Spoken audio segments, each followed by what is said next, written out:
call Sarah Dowie. Mr Speaker, Prime Minister, parliamentary colleagues and the National Party team, as I deliver my first words in this awe-inspiring chamber, I am mindful of the journey that I have travelled to be here. I am reflective of the definitive decisions I have made, the key opportunities I have seized, my discipline, my faith in the end goal, and the overwhelming loyalty of my supporters. Many try to get here and fail, but with the support and sacrifice of my husband Mark, my children Christabel and Hunter, the help of my parents Anne and Alan Dowie, my National Party friends, in particular Gary Thompson, Anne McCracken and John Turnbull for their colossal efforts, and now with the mandate of the good people of the Deep South, I am standing here, humbled, feeling surreal. I also acknowledge our party president, Peter Goodfellow, and board member Roger Bridge for their encouragement and wise counsel. Mr Speaker, I congratulate you on your re-election. I have learned much already from your own experience as a minister and member in opposition. And now I look forward to learning from you as to the rules of engagement in the House. I am Invercargill electorate's first elected woman MP, and the moment is not lost on me.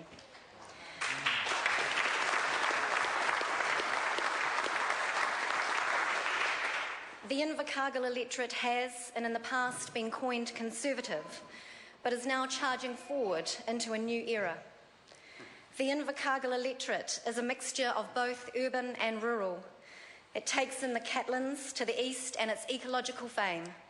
It includes yellow-eyed penguin colony, a Hector's dolphin pod, and the petrified forest.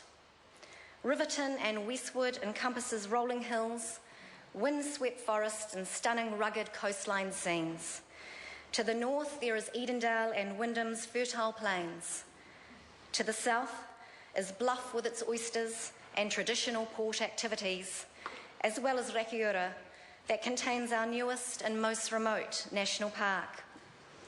Finally, there is the city of Invercargill, our southernmost provincial city, steeped in Scottish tradition and one which holds on to that pioneering spirit. It is an electorate of can-dos, aspiration, innovation, businesses carving out new niches, capitalising on the tried and true of the primary sector, education and tourism. Developing and manufacturing new products for export, it is a quiet storm which is building to success. However, Southland will be tested moving forward. We need to build on the industries we have and ensure we develop opportunities for the future. Industry productivity is challenged through a failure to attract more skilled people and families to the province. While Southland's economy needs to continue to grow based on its strengths in an environmentally sensible way, it must also diversify to sustain it. It also faces some real challenges in funding for essential services, especially when the spread of those services is across isolated areas. Despite these challenges, Southland continues to box above its weight per capita by generating over 12% of New Zealand's total export receipts. We enjoy higher than average household incomes, high employment rates, and we are some of the happiest people in the country. And that's according to the latest annual Regional Economic Activity Report.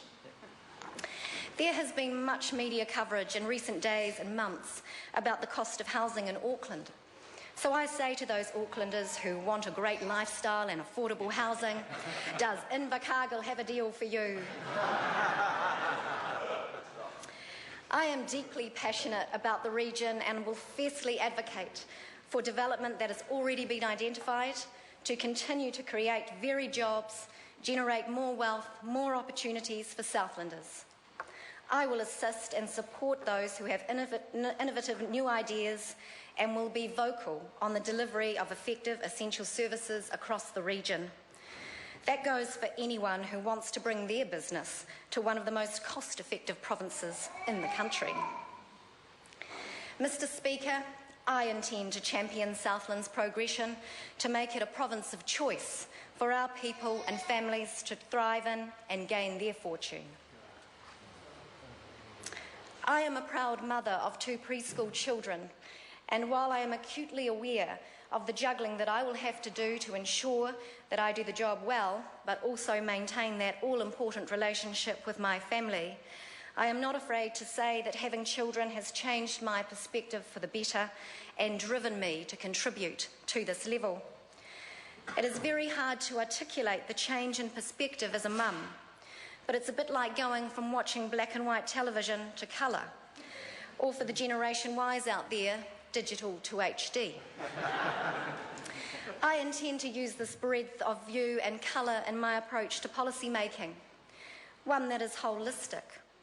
I don't view my life in a silo, and hence I am supportive of the government's efforts to break down the silos of government in its problem solving. My opinions are mainly moderate, centre-right, and my approach to policy making will be for the benefit of all New Zealanders. I am also the daughter of 2 police officers and by trade a solicitor, so law and order and justice is in my blood. I was raised with a strong ethic of reap what you sow. The consequence of crime and the reality of it was in the forefront of my upbringing. My mother's first husband, Constable Donald Stokes, was brutally murdered at age 23 while in the line of duty in Dunedin in 1966. I was raised with his photos on the walls, yet the tragic end of his life has been etched into my mind from a young age. On 13 November 1990, death on the job was again a reality, as my father received a call from HQ to advise that one of his best friends, Sergeant Stuart Guthrie, had been shot dead at Aramawana. I remember him methodically and soberly getting dressed in his uniform and walking out the door.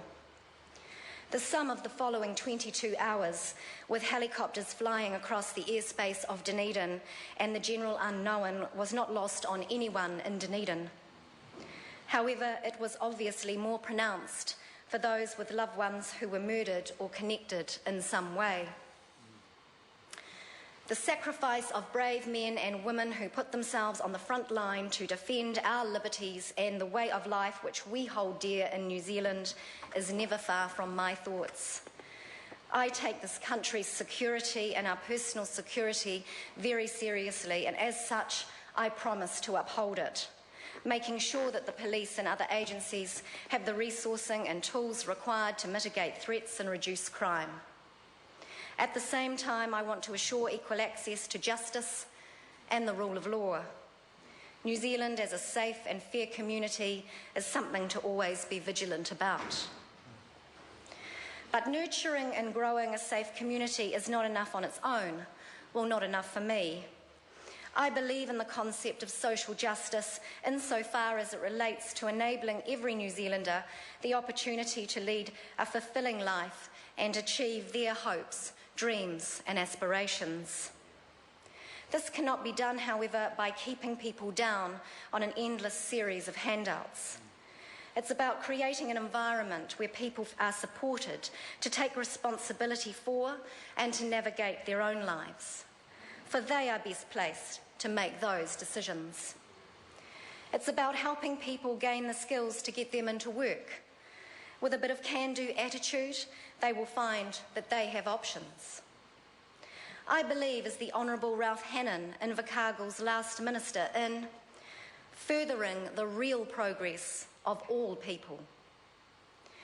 Mr. Speaker, I am here to serve all New Zealanders, to build on the wins that this government has already achieved. I am here because it is our duty to build a New Zealand in which the next generation, our children, are proud of, where there is opportunity to get ahead in a country that has a heart to help those less fortunate, but also rewards those that have the determination to work and make their own luck. I want our children to be pleased with the legacy we have left, but also the fortitude to build on this government's platform and drive forward initiatives for the betterment of all. On a lighter note, Mr. Speaker, I remember Sunday nights at 7:30 p.m. in front of the telly with Mum and Dad watching Our World, a series of fascinating nature documentaries that are probably responsible for fueling my interest in science.